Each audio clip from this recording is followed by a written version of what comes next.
Prologue. Mad.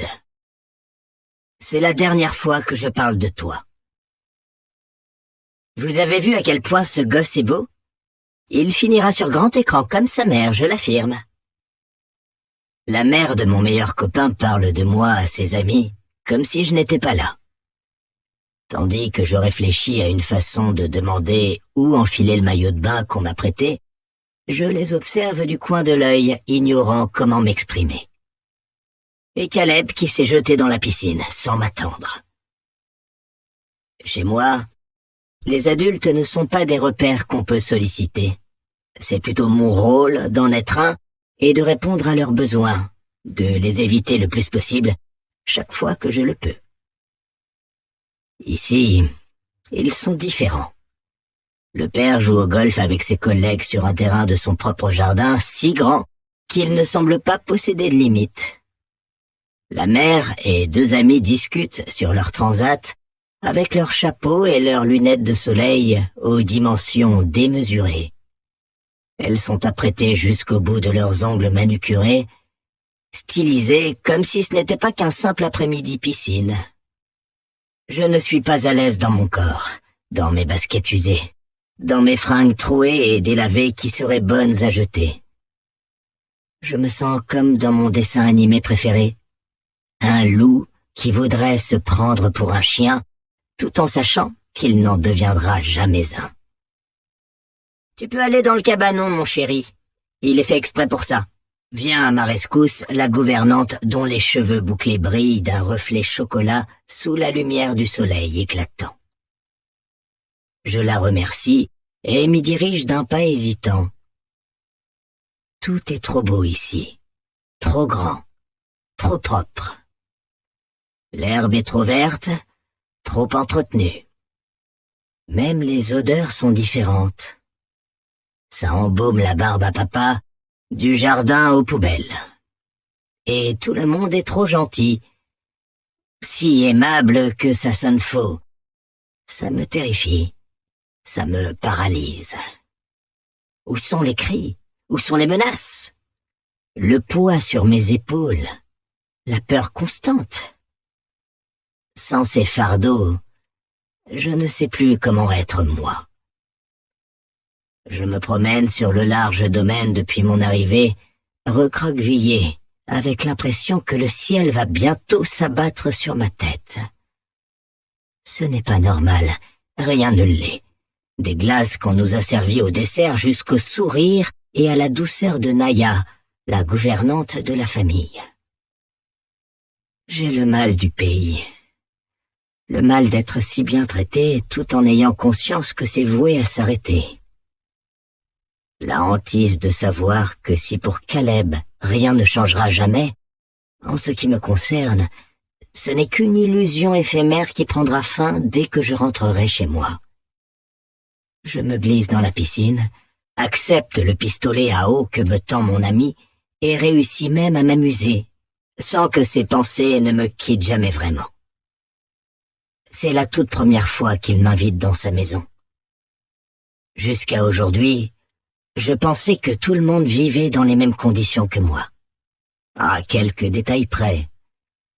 Et c'est difficile, à 10 ans, de comprendre qu'on est simplement malchanceux, né dans la mauvaise famille. Je reçois une giclée d'eau en pleine tête et m'esclaffe avant de lever les mains en l'air. « Pousse, pousse! Je voudrais aller aux toilettes. » Caleb lève un sourcil, darde un coup d'œil à gauche où se trouve sa mère toujours entourée de ses amis. Aucune d'elles ne se préoccupe de nous. Puis à droite, où Naya est assise sur une chaise avec un livre à la main. Elle nous jette des regards toutes les 10 secondes et je me demande comment elle peut avancer dans sa lecture. Avec un air de conspirateur, il me chuchote pour que je sois le seul à l'entendre. « T'as qu'à pisser dans l'eau comme moi. Après c'est chaud, tu vas voir. » L'espace d'une seconde, je suis tenté de l'écouter, et puis je me ravise.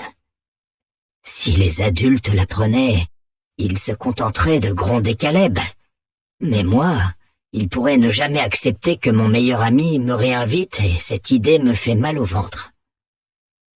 Je secoue la tête pour toute réponse. Ok, t'as qu'à aller à côté de ma chambre, tu te souviens? Après m'être essuyé avec la serviette aux senteurs de lavande que Naya m'a tendue, et avoir refusé sa proposition de m'accompagner, je marche jusqu'à l'immense demeure des Zeller.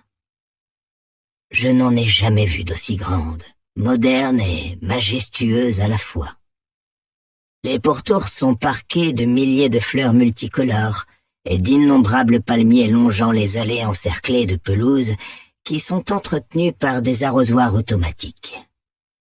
Le bâtiment est composé de plusieurs ailes et forme comme un U espacé. À l'intérieur, tous les matériaux sont nobles et immaculés. Le sol en marbre est si lisse que je peux y discerner mon reflet. Je monte l'escalier en colimaçon, trace de mon pouce le fer forgé de la barrière et m'étonne de ne pas y trouver de poussière, comme il y en a partout chez moi. Même l'étage est spacieux et inondé de lumière. Je me sens intimidé et tout petit, sans être jaloux, mais plutôt chanceux de pouvoir visiter une maison pareille, d'avoir pu y entrer, tout en rêvant d'un monde où je pourrais me réveiller chaque matin dans un tel endroit. Je parcours le couloir et lève la tête pour observer le ciel qui transparaît à travers de larges vélux horizontaux. Je passe devant la chambre de Caleb, vérifie que c'est bien la sienne, puis ouvre la porte mitoyenne en pensant regagner les toilettes. Mais je suis accueilli par un spectacle inattendu. Force est de constater que je me suis trompé, car ce ne sont pas les WC, mais une seconde chambre. Sur un lit à baldaquin digne de celui d'une princesse, une fillette est assise en tailleur au milieu d'un monticule de feuilles volantes. Elle est occupée à en découper une de ses petites mains potelées. À vue de nez, elle est bien plus jeune que Caleb et moi. Surprise, elle me fixe de ses grands yeux bruns entourés de cils aussi longs que ceux des poupées qui habitent par dizaines l'étagère en face de son lit. Je suis désolé, je cherchais les toilettes. Les joues échauffées de honte, je recule, mais avant d'avoir fermé la porte, elle s'écrie. « Attends, tu peux bien rester un peu avec moi? Je suis toute seule depuis 1000 heures, et je vous entends, mon frère et toi, vous amuser dans le jardin, sans moi. » Elle s'est exprimée d'un air boudeur, avec un petit cheveu sur la langue. Sur le pas de la porte, penaud, je ne sais pas trop quoi faire d'autre que la détailler.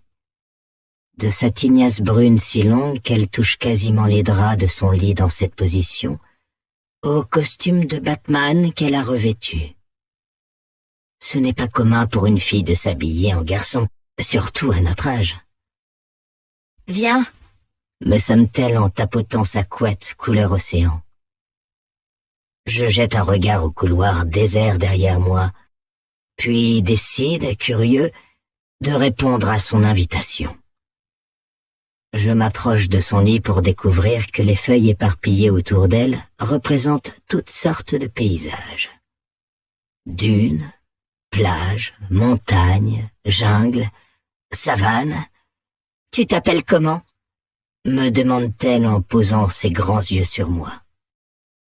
Si Caleb est pâle de peau, la sienne est satinée d'un joli caramel.